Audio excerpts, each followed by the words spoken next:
Modern history आधुनिक भारतीय इतिहास का ये सर्वश्रेष्ठ पुस्तक है। सभी प्रश्न एस के पांडे किताब से लिया गया, जो कि आपके एग्जाम के लिए जो महत्वपूर्ण क्वेश्चन है। और ये जो अध्याय 10 है, ब्रिटिश राज्य का उपलब्धियों से जो 65 मोस्ट इंपॉर्टेंट क्वेश्चन जो दिया गया। और डेली हम 15 क्वेश्चन का टेस्ट लगाते हैं हिस्ट्री से। और ये जो अध्याय 10 का ये जो है पार्ट 4 है। और ये जो पार्ट 4 में जो है अध्याय जो है 10 से जो ब्रिटिश राज्य की उपलब्धियों से जो 65 मोस्ट इंपॉर्टेंट क्वेश्चन जो आज कंप्लीट हो जाएगा। तो वीडियो को लास्ट तक देखते रहिएगा। इसका प्लेलिस्ट का लिंक मिल जाएगा, वहाँ से सारी वीडियो जो सीरियल वाइज आप देख सकते हैं। और इसका जो पीडीएफ चाहिए तो डिस्क्रिप्शन में उसका भी लिंक मिल जाएगा, वहाँ से आप डाउनलोड कर सकते हैं। और ये हम देख लेते हैं फर्स्ट क्वेश्चन यहाँ पर क्या दिया है।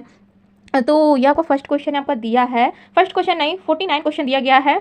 स्वतंत्र भारत के प्रथम गवर्नर जनरल थे। तो स्वतंत्र भारत के जो प्रथम गवर्नर जनरल जो कौन थे? तो इसका राइट आंसर जो 49 का जो लॉर्ड जो माउंटबेटन थे। ठीक है, तो ये आंसर आपका क्या जो राइट हो जाएगा। तो स्वतंत्र भारत के प्रथम गवर्नर जनरल जो लॉर्ड माउंटबेटन थे। ये क्वेश्चन जो बहुत बार एग्जाम में पूछा गया है। ठीक है, ये आंसर आपका क्या जो राइट हो जाएगा। और ये हम जो है 50वां क्वेश्चन आपका देख लेते हैं। लॉर्ड डलहौजी के द्वारा भारत में रेलवे लाइन डालने का मुख्य उद्देश्य था। तो लॉर्ड डलहौजी के द्वारा भारत में रेलवे लाइन जो है रेलवे लाइन का डालने का मुख्य उद्देश्य क्या था, ये आपको बताना है। ठीक है, तो इसका राइट आंसर आपका सी हो जाएगा। खानों को बंदरगाहों से जोड़ना था। ठीक है, तो भारत में रेलवे लाइन डालने का मुख्य उद्देश्य जो था खानों में बंदरगाहों से जोड़ने का था। सी आंसर आपका क्या हो जाएगा, राइट हो जाएगा। ठीक है, और ये हम देख लेते हैं आपका दिया गया है 51 क्वेश्चन दिया गया प्रथम गवर्नर जनरल। तो आपको बताना है कि प्रथम गवर्नर जनरल जो कौन थे। तो इसका राइट आंसर आपका हो जाएगा वारेन हेस्टिंग्स जो है भारत के ये जो प्रथम गवर्नर जनरल थे। ठीक है, ये आंसर आपका क्या राइट हो जाएगा। और 52 क्वेश्चन को हम देख लेते हैं, दिया गया है अवध विलय के समय वहाँ के डिप्टी कमिश्नर कौन थे। तो अवध विलय के बाद जो है बताना वहाँ के डिप्टी कमिश्नर जो कौन थे, ये आपको बताना है। तो इसका राइट आंसर आपका हो जाएगा सी, आउटरम थे। ठीक है, तो अवध विलय के समय वहाँ के डिप्टी कमिश्नर आउटरम थे, यानी सी आंसर आपका राइट हो जाएगा। और ये सारा क्वेश्चन जो आपके एग्जाम के लिए जो मोस्ट इंपॉर्टेंट है। ठीक है, और 53 क्वेश्चन आपका दिया गया रिंग फेस का संबंध है। तो रिंग फेस का संबंध जो है आपका वारेन हेस्टिंग्स से है, वारेन हेस्टिंग्स से है। ठीक है, तो इसका राइट आंसर आपका जो है सी हो जाएगा, वारेन हेस्टिंग्स से है। सी आंसर आपका क्या हो जाएगा, राइट हो जाएगा। और ये हम देख लेते हैं 54 क्वेश्चन आपका दिया गया है निम्नलिखित में से कौन सही सुमेलित है। तो हमें बताना है इसमें सही सुमेलित बताना है कि कौन सा है। ठीक है, इसका राइट आंसर आपका ए हो जाएगा। निबंध माला जो है विष्णु शास्त्री चिपुलंकर का है। ठीक है, तो निबंध माला किसका है, विष्णु शास्त्री चिपुलंकर का है, यानी ए आंसर आपका क्या जो राइट हो जाएगा। और ये हम देख लेते हैं आपका जो है 55 क्वेश्चन क्या दिया गया, लॉर्ड मैकाले संबंध था। तो लॉर्ड मैकेले का संबंध आपको बताना है जो किससे था। ठीक है, तो ये जो लॉर्ड मैकेले का संबंध जो है विधि संहिता करण से है। ठीक है, सी आंसर आपका क्या जो राइट हो जाएगा। लॉर्ड मैकेले का संबंध जो विधि संहिता करण से है, सी आंसर आपका राइट हो जाएगा। और ये हम देखते हैं 56 क्वेश्चन दिया गया विधवा पुनर्जागरण अधिनियम किस गवर्नर जनरल के काल में पारित हुआ था। ये सारा क्वेश्चन जो आपके एग्जाम के लिए मोस्ट इंपॉर्टेंट है। ठीक है, विधवा पुनर्विवाह ये जो अधिनियम किस गवर्नर जनरल के काल में पारित हुआ था। तो इसका राइट आंसर आपका जो है सी हो जाएगा। कैनिंग के काल में जो विधवा पुनर्विवाह अधिनियम गवर्नर के द्वारा जो लागू किया गया था, सी आंसर आपका क्या राइट हो जाएगा। और 57 क्वेश्चन को हम देख लेते हैं, आपका दिया गया दयाल सिंह मजीठिया संबंध थे। तो आपको बताना दयाल सिंह मजीठिया का संबंध जो है थे। ठीक है, तो इनका जो किस से जो संबंध था। ठीक है, तो इसका इनका संबंध जो समाचार पत्र से भी था और बैंकिंग से भी था और जो ब्रिटिश सेना से भी था। ठीक है, यानी कि आपका जो है पहला तीसरा चौथा जो राइट है, यानी ये आंसर आपका क्या जो राइट हो जाएगा। और ये हम देख लेते हैं, आपका दिया गया 58 क्वेश्चन दिया गया निम्नलिखित में से सर्वप्रथम भारत में सहायक संधि पर हस्ताक्षर किसने किया था। तो आपको बताना है सहायक संधि पर हस्ताक्षर जो है किसने किया था।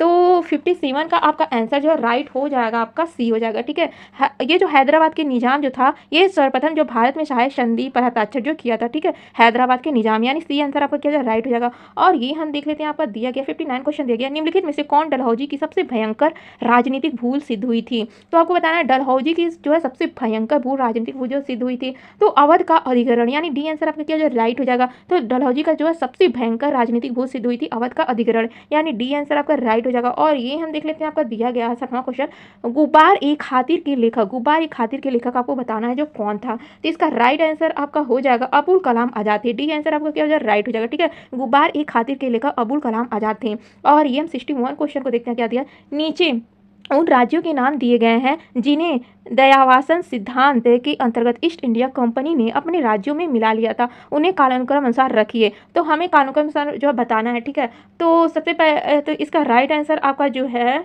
ए हो जाएगा। ठीक है, तो ये जो सबसे पहले क्या सतारा को जो किया गया था, ये तो आपका सीरियल वाइज खुद ही दिया गया है। फिर जैनपुर को किया गया था, फिर झांसी को किया गया था, फिर जाके जो है आपका नागपुर को किया गया था। तो कभी कभी आंसर में जो सीरियल वाइज दे देता है, ठीक है। तो इसका राइट आंसर आपका ए हो जाएगा। और ये हम देख लेते हैं 62 क्वेश्चन को देख लेते हैं। ब्रिटिश ईस्ट इंडिया कंपनी के सेवकों के कार्यकारी तथा न्यायिक अधिकार सर्वप्रथम किसके समय में अलग अलग किए गए थे। तो आपको बताना है किसके समय में जो अलग अलग किए गए थे। तो 62 का आंसर जो आपका बी हो जाएगा। लॉर्ड कॉर्नवालिस के समय में जो है ब्रिटिश ईस्ट इंडिया कंपनी के सेवकों के कार्यकारी तथा न्यायिक अधिकार सर्वप्रथम जो है समय में अलग अलग किए गए थे। तो लॉर्ड कॉर्नवालिस के समय में किए गए थे। बी आंसर आपका राइट हो जाएगा।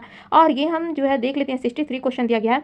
सर जॉन सोर द्वारा अपनाई गई अहस्तक्षेप की नीति किस राज्य से संबंधित थी। तो सर जॉन द्वारा जो है अपनाई गई अहस्तक्षेप की नीति किस राज्य से संबंधित थी, ये आपको बताना। तो इसका राइट आंसर आपका मैसूर हो जाएगा, ठीक है। तो सर जॉन सोर द्वारा जो अपनाई गई अहस्तक्षेप की नीति जो है मैसूर से संबंधित थी। सी आंसर आपका राइट हो जाएगा। 64 क्वेश्चन को हम देखते हैं।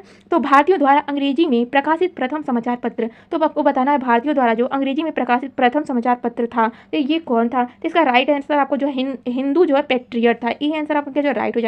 तो भारतीयों द्वारा अंग्रेजी में प्रकाशित प्रथम समाचार पत्र जो थी हिंदू पेट्रियट थी। ये आंसर आपका क्या राइट हो जाएगा। और ये हम देख लेते हैं आपका दिया गया है। तो 65 क्वेश्चन आपका दिया गया है। डलहौजी की हड़प नीति के अंतर्गत निम्न में से किस राज्य को हस्तगत करने के निर्णय का डायरेक्टरों की सभा में अनुमोदन नहीं किया गया है। तो डलहौजी की हड़प नीति के अंतर्गत निम्न में से किस राज्य को जो हस्तगत करने निर्णय का जो है डायरेक्टरों की सभा ने अनुमोदन नहीं किया था। तो किसका जो अनुमोदन जो है ये करौली का जो अनुमोदन जो नहीं किया था। डी आंसर आपका क्या जो राइट हो जाएगा। और आपका जो है 17 में से कितना क्वेश्चन सही हुआ वो भी आप कमेंट में जरूर बताइएगा। आप वीडियो पसंद आया होगा तो इसे लाइक और सब्सक्राइब भी करिएगा फ्रेंड्स। इसका फर्स्ट और सेकंड पार्ट देखने के लिए इस लिंक पर क्लिक करके आप देख सकते हैं।